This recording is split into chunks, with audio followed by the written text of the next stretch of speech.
Friends, कैसे हैं आप। तो आज की वीडियो में आपका स्वागत है। आज हम जो डिस्कस करेंगे इस वीडियो में वो हम डिस्कस करेंगे कनाडा के बारे में।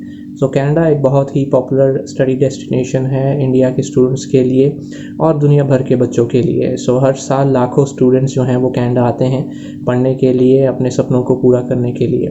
तो इस वीडियो में भी हम सीखेंगे कनाडा के बारे में, कनाडा में क्या रिक्वायरमेंट्स हैं, और सबसे ज़रूरी जो हम सीखेंगे वो है इंटरनेशनल एजुकेशन के बारे में। तो अगर हमें इंटरनेशनल एजुकेशन के बारे में पता है तो उस इंफॉर्मेशन की हेल्प से हम बाकी कंट्रियों को भी कंपेयर कर सकते हैं, हम बाकी कंट्रियों के बारे में भी जान सकते हैं।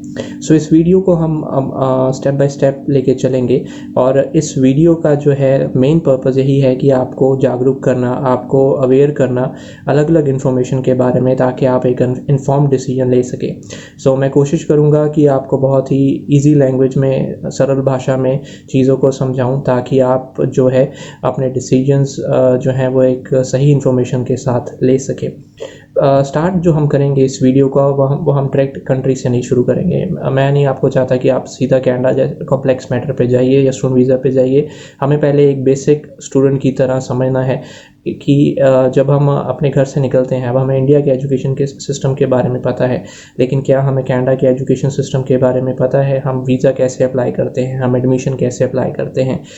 तो हमें फंडामेंटल चीज़ से शुरुआत करनी है। तो जो पर्पज़ है इस वीडियो का वो स्टेप बाय स्टेप अगर मैं आपको अभी बताऊं तो सबसे पहला जो इसका पर्पज़ है वो है to make you aware about different information fields which are available, चाहे वो इंटरनेशनल एजुकेशन के लिए है, चाहे वो कनाडा के लिए है, चाहे वो किसी और कंट्री के लिए है। उसके बाद help you find the right path, एक सही रास्ता चूज़ करना बहुत ज़रूरी है। बहुत से बच्चे मैं देखता हूँ कि वो अपने इन्फॉर्मेशन तो ले आते हैं लेकिन बहुत कंफ्यूज होते हैं, उनको पता नहीं होता है कि कहाँ जाना है, किस प्रोग्राम में जाना है, क्या इसकी रिक्वायरमेंट्स है, क्या ये प्रोग्राम हमारे करियर को सूट करता भी है या नहीं, क्या मैं इस प्रोग्राम को कर पाऊँगा, क्या मैं इसकी एडमिशन रिक्वायरमेंट्स को मीट करता हूँ या नहीं। उसके बाद अगली जो चीज़ हमें सीखनी है वो है कि हमें फंडामेंटल चीज़ें ज़रूरी होती हैं किसी भी कंट्री में अप्लाई करने के लिए, चाहे वो एडमिशन पर्पसेस के लिए है, चाहे वो वीज़ा पर्पसेस के लिए है। तो हमें फंडामेंटल चीज़ों का ध्यान रखना है, और उससे भी ज़्यादा फंडामेंटल चीज़ ये है कि हमें सही क्वेश्चंस पता होने चाहिए।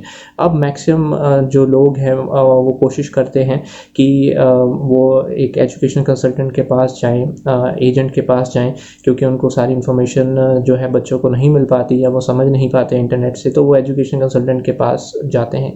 अब जो एजुकेशन कंसल्टेंट के पास जाने का फ़ायदा है वो तभी है अगर हमें फंडामेंटल चीज़ों का पता होगा कि हमें उनसे पूछना क्या है, अगर हम जो उनसे पूछ रहे हैं क्या हमें उसका सही आंसर मिल भी रहा है या नहीं। ये चीज़ें बहुत ज़रूरी हैं कि हमें पता हो कि हमें फंडामेंटली किन चीज़ों के बारे में अवेयरनेस होनी चाहिए।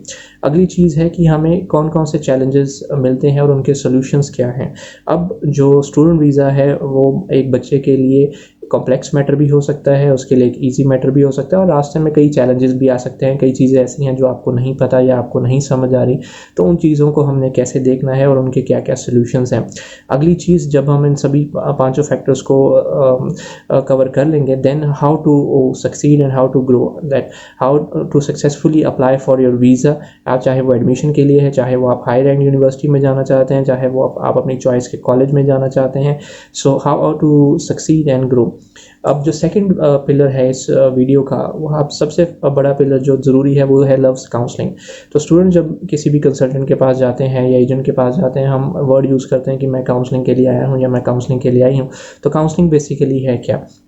तो जब आप अपने काउंसलर से मिलते हैं, counselling is basically the process of guiding a person. किसी को गाइड करना, बेसिकली अगर हम इजी लैंग्वेज में इसको बताना चाहें तो वो एक काउंसलिंग है। काउंसलिंग हमेशा ही आपने ध्यान रखना है कि वो टू वे कम्युनिकेशन होना चाहिए। ऐसा नहीं है कि जो आपका एजेंट है, कंसल्टेंट है, जब आप उससे पहली मीटिंग कर रहे हैं या जो भी आपकी सब्सिक्वेंट मीटिंग्स है, सिर्फ वही आपको बताता जाए। आपके खुद के भी क्वेश्चंस होने चाहिए, आपके खुद में मन में भी जो डाउट्स है या आपके जो विचार है, आपने एजुकेशन कंसल्टेंट को या एजेंट को आप बताइए, ताकि आपको कंप्लीट इन्फॉर्मेशन मिल सके, क्योंकि it's a 2 way communication process. Counselling अगर आप एक तरफा करेंगे या शायद आप ही बोलते जाए या शायद एजुकेशन कंसल्टेंट ही बोलता जाए, तो उसका कोई ज़्यादा फ़ायदा होने वाला नहीं है, कोई ना कोई चीज़ मिस हो ही जाएगी। उसके बाद timely and effective advice. Counselling के अंदर टाइमली और इफेक्टिव एडवाइस बहुत ज़रूरी है। आपको एडवाइस तो सब दे देंगे, लेकिन अगर आपको वो सही टाइम पे नहीं मिलती, फॉर एग्जांपल आपकी एडमिशन की डेडलाइन जाने वाली है या आपको पता ही नहीं है कि एडमिशन कब स्टार्ट होने वाला है, तो टाइम बहुत ज़रूरी है। और इफेक्टिव एडवाइस का मतलब है कि जो चीज़ आपके लिए फ़ायदेमंद है, जो आपके काम आए। चौथी जो चीज़ काउंसलिंग में बहुत ज़रूरी है वो है एक पर्पसफुल कन्वर्सेशन। जब भी आपने कन्वर्सेशन करनी है, जब आप बात कर रहे हैं, तो उसका एक पर्पस होना चाहिए। ऐसे नहीं है कि वो बिना किसी डायरेक्शन में ही आपकी बात चल रही है या आप इन्फॉर्मेशन लिए जा रहे हैं, लेकिन आपको पता नहीं है कि वो यूज़ होगी या आपके ऊपर एप्लीकेबल है भी या नहीं है। पांचवी जो चीज़ आपको पता होनी चाहिए, identifying the problem. Problem in the sense, हो सकता है कि आपके आइल्स का जो स्कोर है वो डायरेक्टली एलिजिबल ना हो, क्या हो सकता है कि आपके मार्क्स जो हैं वो डायरेक्टली एप्लीकेबल ना हो, क्या आपको पता है कि किस प्रोग्राम में जाना है, किस कॉलेज को, कौन सा कॉलेज अच्छा है, किस कॉलेज में हम अप्लाई करें। तो ये जो सारी चीज़ें हैं या सारे फैक्टर्स हैं, ये हमें पता होने चाहिए during our counselling process. Sixth component जो हमें पता होना चाहिए, हमें एक प्रैक्टिकल सोल्यूशन चाहिए। प्रैक्टिकल सोल्यूशन कौन सा होता है जिसको हम अप्लाई कर सकते हैं, जो हमारे लिए यूज़फुल है, जो हमारे लिए फ़ायदेमंद है। तो एक प्रैक्टिकल सिचुएशन, आपने प्रॉब्लम आइडेंटिफाई करी, उसका एक प्रैक्टिकल सिचुएशन काउंसलर के साथ बैठ के आपने निकालना है।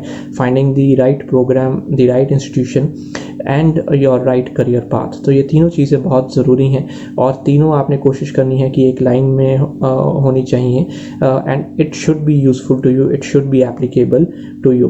अब आप एक काउंसलर के पास जा रहे हैं, लेकिन अब एक काउंसलर, अच्छा काउंसलर कौन है, हमें एक अच्छा काउंसलर क्या बता सकता है या क्या गाइड कर सकता है, उसके लिए सबसे जो ज़रूरी चीज़ है वो आपको ये पता होना चाहिए कि एक काउंसलर के अंदर how to identify a good counsellor, कौन सी ऐसी क्वालिटीज़ है जो आपको एक काउंसलर के अंदर देखनी चाहिए या फिर आपको ऑब्जर्व करनी चाहिए, so that you can choose the right counsellor for you.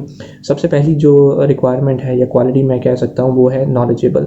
तो काउंसलर जो है वो नॉलेजेबल होना चाहिए। एक्सपर्ट होना अलग चीज़ है, आपको नॉलेजेबल काउंसलर की बहुत ज़्यादा ज़रूरत है। नॉलेजेबल अगर वो होगा तो वो आपको एक्सप्लेन प्रोसेस जो है या किसी चीज़ के बारे में बेहतर बता सकता है, कंपैरिजन कर सकता है, अगर आपके डाउट्स हैं तो वो क्लियर कर सकता है। दूसरी चीज़ है कम्युनिकेशन स्किल्स। कम्युनिकेशन स्किल्स जो है, किसी भी चीज़ को अगर आपको वो काउंसलर आपको एक्सप्लेन कर रहा है तो आसान लैंग्वेज में अगर वो करे, लैंग्वेज जो है अगर आप जिस लैंग्वेज में कंफर्टेबल हैं उस लैंग्वेज में आपसे बात कर पाए। अंडरस्टैंडिंग काउंसलर जो है उसके लिए बहुत ज़रूरी है कि वो स्टूडेंट की जो प्रॉब्लम है या उसकी जो रिक्वायरमेंट्स हैं उसको अंडरस्टैंड करे, और जो भी ऑप्शंस वो उसको प्रोवाइड कर रहा है वो उसकी रिक्वायरमेंट के हिसाब से ही होना चाहिए, या फिर ज़्यादातर उसकी एडमिसिबिलिटी, मतलब उसकी एडमिशन रिक्वायरमेंट के हिसाब से। अब आप अगर मैथ्स में 60 मार्क्स है और अगर आप प्रोग्राम ढूंढने जा रहे हैं जिसकी रिक्वायरमेंट मैथ्स में 90 मार्क्स है, तो वो अंडरस्टैंडिंग की बात नहीं हुई, क्योंकि पता है कि वहाँ पर आपकी एडमिशन नहीं हो पाएगी।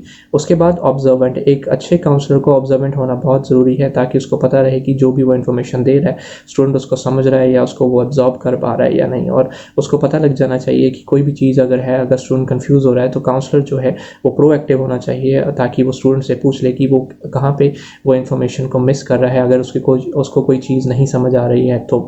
नेक्स्ट चीज़ प्रोफेशनल। सो प्रोफेशनल बहुत ज़रूरी है, जैसे मैंने पहले बताया कि टाइमली और इफेक्टिव एडवाइस हमें देनी है, और इस प्रोफेशन में हमें जो है टाइमली ही एक्ट करना होता है। Quick and active. सिक्स्थ एक क्वालिटी होनी चाहिए काउंसलर के अंदर जो कि है टाइम पे जल्दी और एक्टिवली स्टूडेंट के साथ वो एंगेज करे, और स्टूडेंट के जो भी फर्दर रिक्वायरमेंट्स हैं, चाहे वो डॉक्यूमेंट्स आगे भेजने हैं एप्लीकेशन के लिए, चाहे वो वीज़ा के टाइम पे है, तो क्विकली एंड एक्टिवली एक काउंसलर को पार्टिसिपेट करना चाहिए। सेवन्थ जो चीज़ है वो है एक्यूरेट। सो एक्यूरेट इन्फॉर्मेशन जो है काउंसलर को प्रोवाइड करनी है स्टूडेंट को भी एक्यूरेसी जो है वो चेक करनी है कि जो भी वो काउंसलर से इन्फॉर्मेशन लेके आया है क्या वो सही है या नहीं। फॉर एग्जांपल आपको आइल्स रिक्वायरमेंट चेक करनी है, आपको ट्यूशन फीस चेक करनी है, आपको जो प्रोग्राम का स्ट्रक्चर है वो चेक करना है, प्रोग्राम का जो इनटेक है वो चेक करना है। ऐसा नहीं है कि अगर एग्जांपल हमने सितंबर इनटेक सुन लिया, लेकिन हम जब वेबसाइट पे गए तो देखा उस प्रोग्राम का सितंबर इनटेक तो है ही नहीं, वो तो चलता ही सिर्फ जनवरी इनटेक है। तो एक्यूरेसी जो है वो बहुत ज़रूरी है। नेक्स्ट एथिकल मीन्स कि जेन्युइन इन्फॉर्मेशन जो है वो आपने देखनी है, जेन्युइन और जो है एक्यूरेट इन्फॉर्मेशन, ये दोनों चीज़ें बहुत ज़रूरी हैं। सो इन्फॉर्मेशन एक्यूरेट भी होनी चाहिए, जेन्युइन भी होनी चाहिए। उसके बाद जो काउंसलर है वो अपनी जो बात है वो इफ़ेक्टिवली जो है वो स्टूडेंट तक ज़रूर रखे, ताकि स्टूडेंट जो है उस चीज़ को फॉलो करे, उस चीज़ को माने। Identifying the needs and demands of the client, ये एक क्वालिटी है जो काउंसलर के अंदर होनी चाहिए, कि जो स्टूडेंट है या क्लाइंट है जो उसके सामने बैठा हुआ है उसकी क्या नीड्स है, क्या रिक्वायरमेंट्स है। अगर कोई जो है वो एरोनॉटिकल इंजीनियर बनना चाहता है, कोई मैकेनिकल इंजीनियर बनना चाहता है, कोई नर्स बनना चाहता है, तो जो रिक्वायरमेंट्स है उसके हिसाब से ही काउंसलर को उसको जो है वो गाइड करना चाहिए।